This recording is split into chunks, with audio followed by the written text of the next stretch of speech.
चलिए अब 7th problem करते हैं। The mixture contain Na2CO3 and NaHCO3. Na2CO3 and NaHCO3 mixture में यह दोनों सॉल्ट है। When 5 gram of this sample, इसका जो है वह 5 ग्राम सैंपल लिया गया, 5 gram of this sample was heated. Now this sample is heated. It reduces to, the weight reduces to, it reduces to, the final weight is 4.69 gram. Determine the percentage composition. Once again, percentage composition of Na2CO3 and NaHCO3, यह चीज पूछी गई है। देखिए, once again the problem is utilized, applied in checking the adulteration. मिलावट check करने के लिए ही यह प्रॉब्लम का एप्लीकेशन इस्तेमाल है। Na2CO3 जिसे हम कहते हैं वॉशिंग सोडा,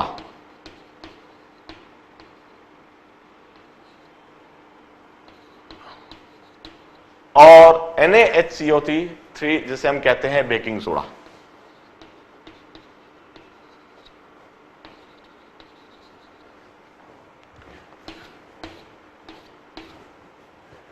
जो कपड़े धोने का साबुन है, कपड़े धोने का जो डिटर्जेंट है, उसमें Na2CO3 होता है, और बेकिंग पर्पस के लिए जो हम, जिसे हम जनरली मीठा सोडा भी कहते हैं, मीठा सोडा, ये हमारे किचन में होता है और इसे डाला जाता है। ऑल्दो यह भी कहा जाता है कि ज़्यादा मीठा सोडा नहीं डालना चाहिए, पेट खराब होता है, इससे सेहत खराब होती है, हजमा खराब होता है। पर NaHCO3 बेकिंग सोडा का कई जगह पर इस्तेमाल करते हैं। जनरली जैसे हम कहते हैं जो पानी पूरी होती है उसको फुलाने के लिए NaHCO3 का इस्तेमाल होता है, क्योंकि वो फूल जाती है। कोई सी भी चीज, जैसे छोले भटूरे आप खाते हो, और वो जो भटूरे जो होते हैं वो बहुत अच्छी तरीके से फूल जाते हैं, बड़े सुंदर तरीके से फूल जाते हैं, यदि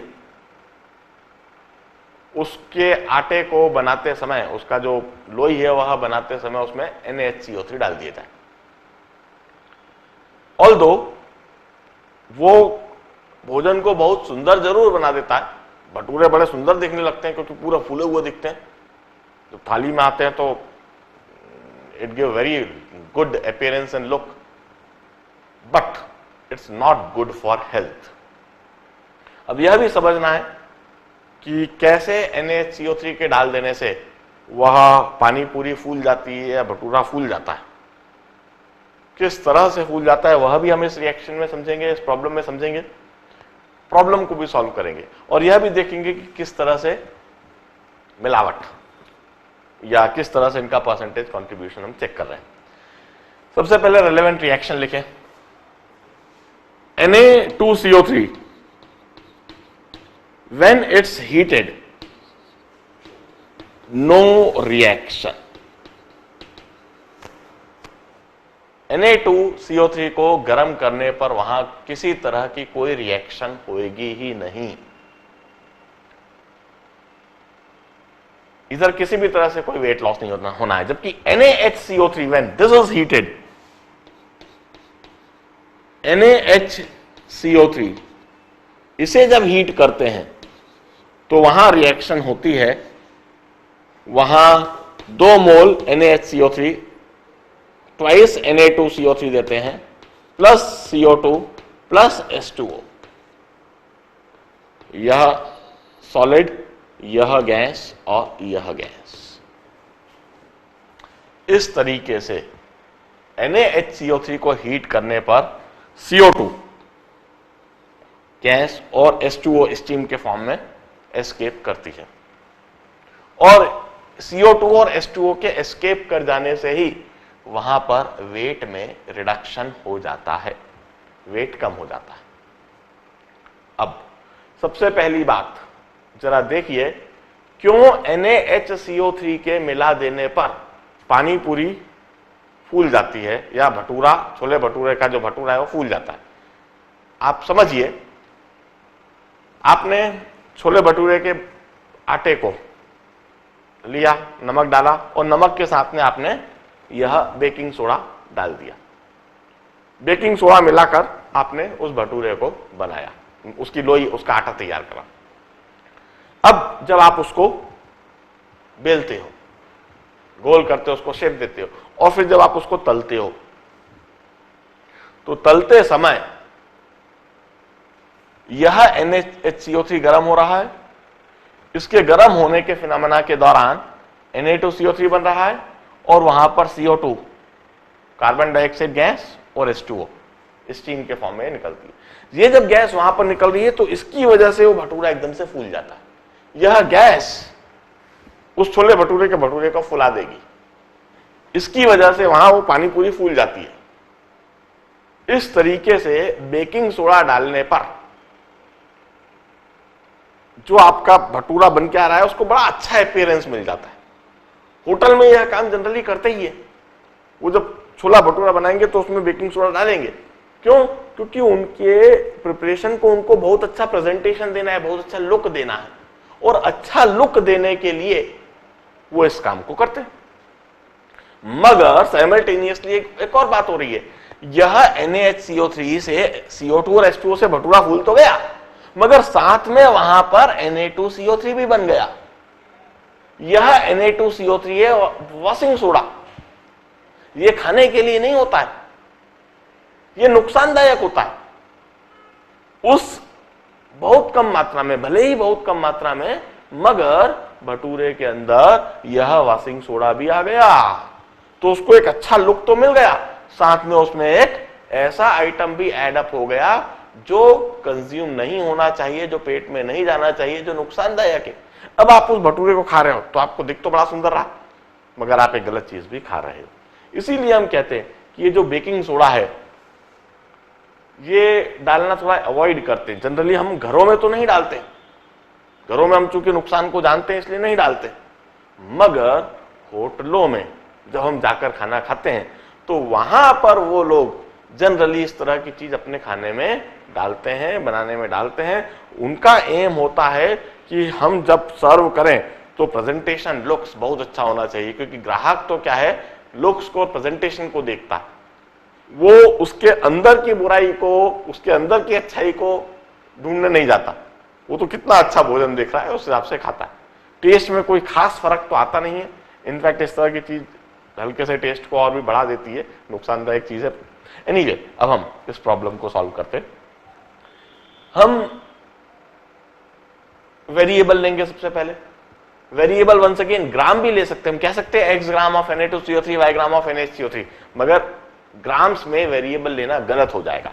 उससे एक इक्वेशन तो आसान बन जाएगी, x + y = 5, मगर दूसरी इक्वेशन व्यर्थ में कॉम्प्लिकेट हो जाएगी, क्योंकि हम मोल कंसेप्ट तो अवश्य लगाएंगे। मोल कंसेप्ट जब हमको लगाना ही है तो जनरली जो वेरिएबल लिए जाए वो मोल्स में लिए जाए। हम कहते हैं, let us say we have got x moles of Na2CO3 and y moles of NaHCO3। हमने यह ले लिया, x moles of Na2CO3, y moles of NaHCO3। अब पहली इक्वेशन हम बनाते हैं। पहली इक्वेशन कैसे बनाएंगे? Grams of Na2CO3 plus grams of NaHCO3, इसको हम 5 ग्राम कहेंगे। Na2CO3 का मॉलिक्यूलर वेट है 106, कार्बोनेट का 60, Na2 का 46। 106 into x, 106 into x, this is the grams of Na2CO3, molecular weight of Na2CO3 into its number of moles. This is the grams of Na2CO3. Grams of NaHCO3, NaHCO3 का molecular weight है 23 + 1, 24 + 60, 84, 84 into y, 84 into y, this is the grams of NaHCO3. We have got Y moles of NaHCO3, number of moles of NaHCO3 into its molecular weight. 84 into Y. This is the grams of Na2CO3, this is the grams of NaHCO3. This is the total weight of sample and this must be equal to 5 grams. This must be equal to 5 grams. यह पहली equation बन गई, यह पहली equation बन गई. अब दूसरी इक्वेशन बनाता हूं. दूसरी इक्वेशन के लिए उन्होंने दे रखा है final wait is 4.69 gram. Final wait is 4.69 ग्राम. अब इसे बनाने के दो तरीके हो सकते हैं. या तो हम कहें कि Na2CO3 का वेट ऐसा कैसे रहा और NaCO3 से कितना Na2CO3 बन गया, या फिर दूसरा एक साधारण तरीका है, ज्यादा आसान तरीका है. हम कहेंगे यह जो NaHCO3 है इसे गर्म करने पर जो वेट लॉस हो रहा है वह CO2 और H2O की वजह से हो रहा है. 2 मोल NaHCO3 1 मोल CO2 देते हैं, वह एस्केप करता है. 1 मोल H2O देता है, वह एस्केप करता है. CO2 और H2O एस्केप करते हैं, इसकी वजह से वेट लॉस होता है. और 2 मोल की वजह से 1 मोल CO2 और 1 मोल H2O. अब जरा सोचिए, Y मोल जब हमने NaHCO3 लिया, Y मोल जब हमने NaHCO3 लिया तो इससे Y/2 मोल CO2 के बनेंगे और Y/2 मोल H2O के बनेंगे. तो Y/2 मोल CO2 ये होगा 44 into Y/2 gram CO2. 44 into Y/2 gram CO2. Y/2 moles of H2O ये होगा 18 into Y/2 grams of H2O. इतने ग्राम्स CO2 बना जो उड़ जाएगा, इतने ग्राम CO2 बना जो उड़ जाएगा, इतने ग्राम वाटर बना यह भी उड़ जाएगा. So this is the total weight loss. Na2CO3 से तो कोई वेट लॉस हो ही नहीं रहा है. Na2CO3 से कोई वेट लॉस नहीं हो रहा है. NaHCO3 की वजह से इतने ग्राम वेट लॉस CO2 का होगा, इतने ग्राम वेट लॉस H2O का होगा. This is the total weight loss. And what is the total weight loss? Final wait है 4.69 ग्राम, जबकि इनिशियल वेट था 5 ग्राम. तो वेट लॉस जो हमें दिख रहा है 5 माइनस 4.69. इनिशियल वेट 5 ग्राम है और फाइनल वेट जो है उन्होंने दे रखा है 4.69 ग्राम. So the weight loss is 5 minus 4.69. This is the weight loss, and this weight loss is equal to the weight of CO2 and weight of H2. इस तरीके से दो इक्वेशन बन गए. इससे सीधा सीधा y आएगा. y की जो वैल्यू निकालेंगे हम, मोल्स ऑफ NaHCO3 वह सबसे पहले आ जाएगा. y दूसरी इक्वेशन से y सीधा सीधा आ गया. y की वैल्यू इधर सब्स्टिट्यूट करी तो उससे x आ गया. मोल्स ऑफ Na2CO3 x आ जाएगा. इस तरह से x और y सॉल्व होकर आ गए. x और y सॉल्व होकर आ जाने से मोल्स ऑफ Na2CO3 और मोल्स ऑफ NaHCO3 आ गया. अब वेट ऑफ Na2CO3 हम निकाल सकते हैं.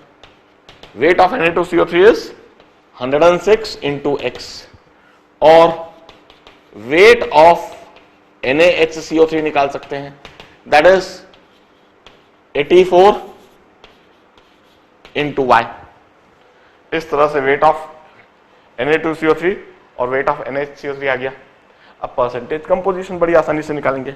परसेंटेज ऑफ Na2CO3 हो जाएगा 106 into x upon total weight into 100. इस तरीके से परसेंटेज Na2CO3 आ गया. परसेंटेज NaHCO3 हम आसानी से निकाल देंगे 84 इंटू y अपॉन 5 इंटू 100. इस तरीके से परसेंटेज NaHCO3. यह परसेंटेज कंपोजिशन आ जाएगा. मैं आंसर देखता हूं, लिखता हूं. और this is 83.2% and this is 16.8%. इस तरीके से हमने percentage composition of Na2CO3 NaHCO3 ये 5 ग्राम जो मिक्सचर है इसमें कितना परसेंटेज Na2CO3 का है, कितना परसेंटेज NaHCO3 का है. डेफिनेटली इधर डिटर्जेंट की क्वालिटी चेक करी जा रही होगी कि उसमें अधिक से अधिक Na2CO3 हो, NaHCO3 कम से कम हो. एनीवे हमने परसेंटेज निकाला है. साथ में हमने यह भी देखा है, यह भी सीखा है कि वॉशिंग सोडा Na2CO3 होता है, बेकिंग सोडा NaHCO3 होता है, इसे हम मीठा सोडा कहते हैं। जनरली भोजन में इसको डाला जाता है और इसको डाला नहीं जाना चाहिए, फिर भी इसको डाला जाता है भोजन को एक अच्छा लुक देने के लिए, अच्छा थोड़ा टेस्ट देने के लिए, पर यह नुकसानदायक होता है। मैंने यह भी समझाया कि किस तरह से NaHCO3 के डाल देने से भटूरा, छोले भटूरा वाला जो भटूरा है वो तलते समय फूल जाता है, पानी पूरी कैसे फूल जाती है, मगर उस फिनोमेना के दौरान किस तरह से उसमें एक गलत इंग्रेडिएंट भी ऐड हो जाता है, यह भी समझाया है। प्रॉब्लम को करने का तरीका, मोल कंसेप्ट भी अप्लाई करके दिखाया है। नोट डाउन कीजिए, आंसर लाके चेक कीजिए और 10th प्रॉब्लम की तैयारी कीजिए please.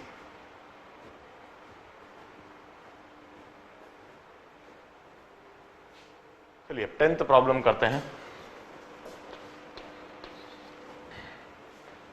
1 gram of KNaC4H4O6 4H2O is ignited.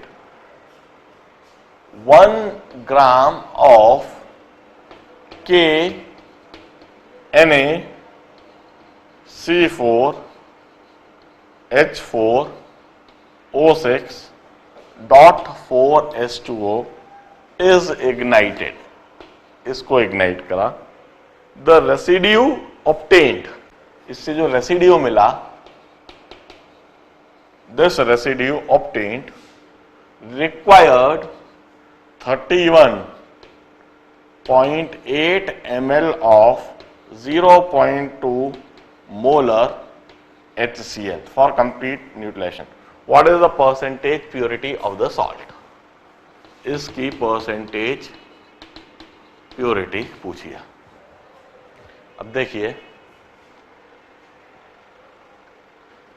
Organic salt है, ऑर्गेनिक सॉल्ट में सोडियम पोटेशियम, मतलब ये ऑर्गेनिक एसिड है।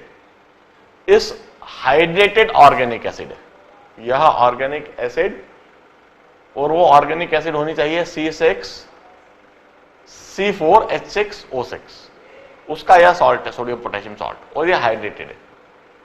1 ग्राम यह सॉल्ट ऑफ ऑर्गेनिक एसिड लिया। जब इसे हम गर्म करेंगे, इग्नाइट करेंगे, तो यह वाटर मॉलिक्यूल्स ऑफ हाइड्रेशन यह एस्केप कर जाएंगे और वहां पर सिर्फ रेसिड्यू में सिर्फ यह सॉल्ट बचेगा KNaC4H4O6।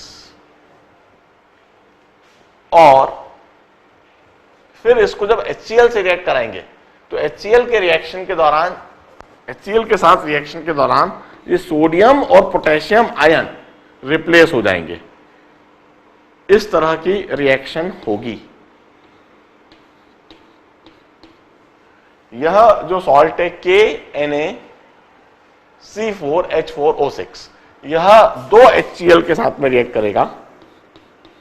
It would combine with 2 HCl, और वहां पर KCl अलग हो जाएगा, NaCl अलग हो जाएगा, और सोडियम और पोटेशियम की जगह पर H पॉजिटिव आयन आकर ऐड हो जाएंगे, और वहां पर C4H6O6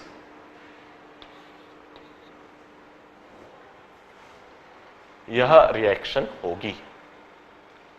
अब जरा देखिए, हम कहेंगे 1 मोल सॉल्ट 2 मोल HCl के साथ में कंबाइन करेगा। सबसे पहले मोल्स ऑफ HCl कंज्यूम निकाल लेता हूं। Moles of HCl used, that is molarity into volume in liters.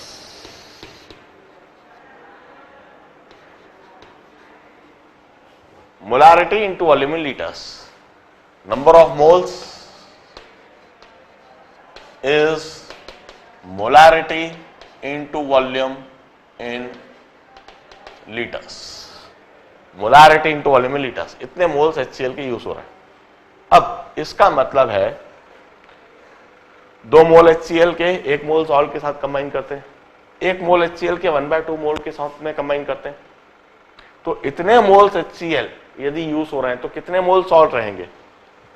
तो moles of organic salt, moles of organic acid salt, it must be half of the moles of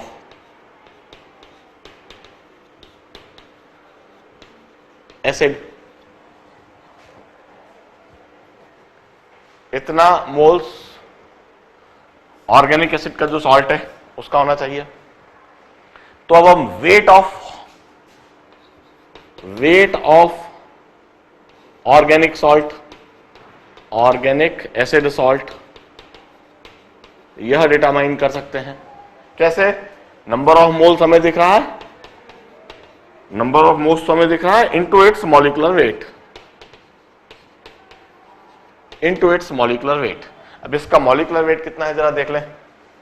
इस salt का जो molecular weight है, जितने moles इस salt के उतने ही moles hydrated salt के रहेंगे, क्योंकि सिर्फ वाटर ही जा रहा है। तो मैं तो इसका मॉलिक्यूलर वेट डिटरमाइन करता हूं। This is also the moles of hydrated salt, this is also equal to the moles of hydrated organic acid salt. तो मैं इधर हाइड्रेटेड ऑर्गेनिक एसिड सॉल्ट का वेट निकालता हूं, इसका मॉलिक्यूलर वेट डिटरमाइन करना है। कैसे? जरा डिटरमाइन करते हैं। O6 हुआ 16 इंटू 6 96, 96 प्लस 4 100, या तो 100 हो गया। C4 148 और यह 72, 148 प्लस 72 150, 220 हुआ यहां तक का मॉलिक्यूलर वेट। फिर इधर हुआ 23 प्लस 39, 23 प्लस 39, जरा लिख दूं 23 39 और इधर 220 जोड़ा था ना मैंने, 220, इन सबको ऐड कर दें तो टोटल मॉलिक्यूलर वेट होता है 21678 282 इंटू 282 ग्राम्स। यह weight of organic acid, hydrated organic acid salt. अब percentage purity of salt, hydrated salt की बात कर रहे हैं, हाइड्रेटेड सॉल्ट। इसी समय हम थोड़ा इसको सिंप्लीफाई भी कर देते हैं। यह दिखने लगा मुझको 31.8 अपॉन 100 इंटू 282, इतने ग्राम से upon total weight that is 1 gram into 100। This is the percentage purity of the salt and this is the answer.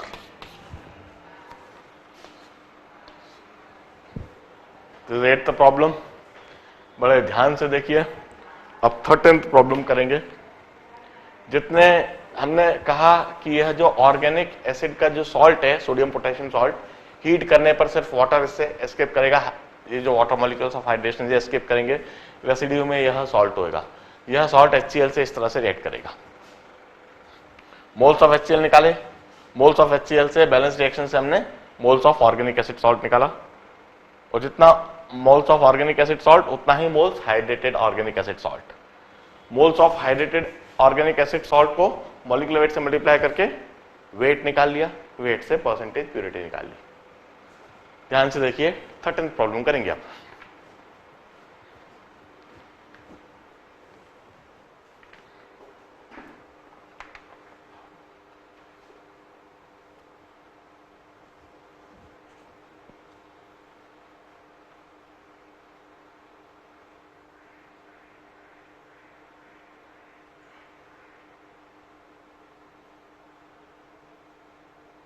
Now, let us solve 13th problem.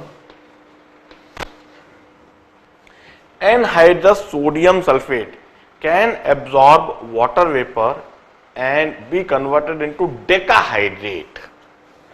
sodium sulfate is Na2SO4. This is anhydrous sodium sulfate. It absorb water vapor. यह water vapor absorb करता है and it gets converted into decahydrate Na2SO4 10H2O. This is decahydrated sodium sulfate. Decahydrate का मतलब है 10 molecules of 10 water molecules of hydration, 10 water molecule को absorb करेगा. This is the meaning of decahydrate. By how many gram? 1 gram sample. इसका 1 gram sample यदि हम लेंगे, 1 gram sample of thoroughly dried sodium sulphate increases if exposed to sufficient water vapor to be converted into decahydrate. 1 gram sodium sulphate का मास कितना बढ़ जाएगा, इसका वजन कितना बढ़ जाएगा if it is exposed to sufficient water molecules. सबसे पहली बात, इस प्रॉब्लम से हमें बिल्कुल साफ साफ समझ में आता है कि sodium sulphate, anhydrous sodium sulphate can be used as a dehydrating agent.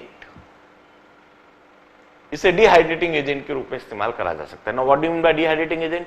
Dehydrating agent means which removes water molecule from the atmosphere और फ्रॉम द सराउंडिंग.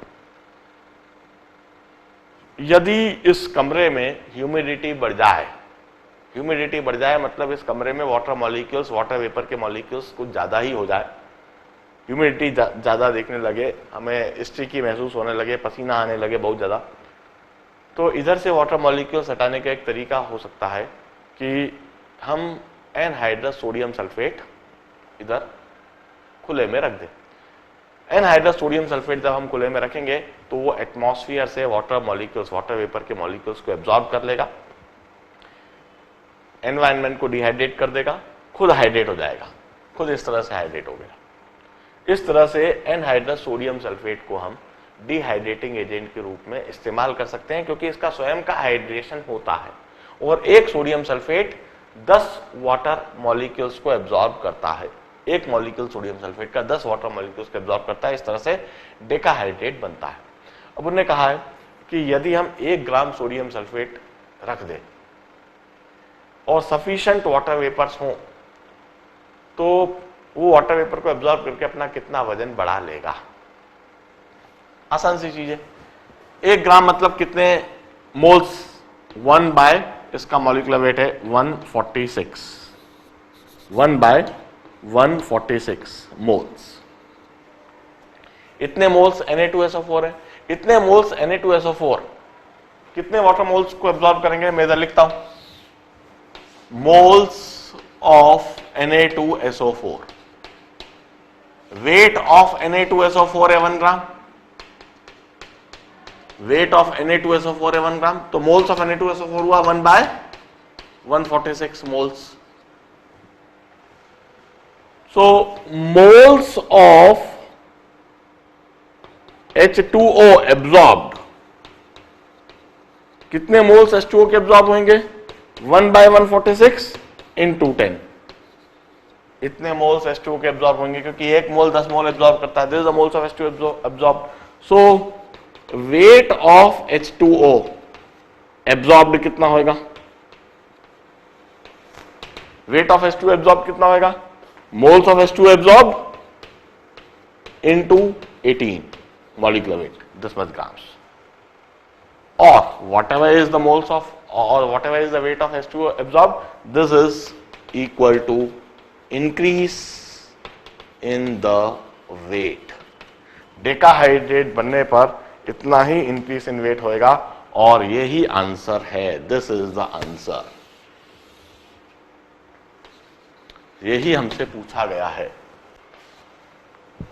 इस तरीके से वहां एनहाइड्रस सोडियम सल्फेट का वेट इंक्रीज होएगा और जो फाइनल वेट हो जाएगा दैट वुड बी 1 ग्राम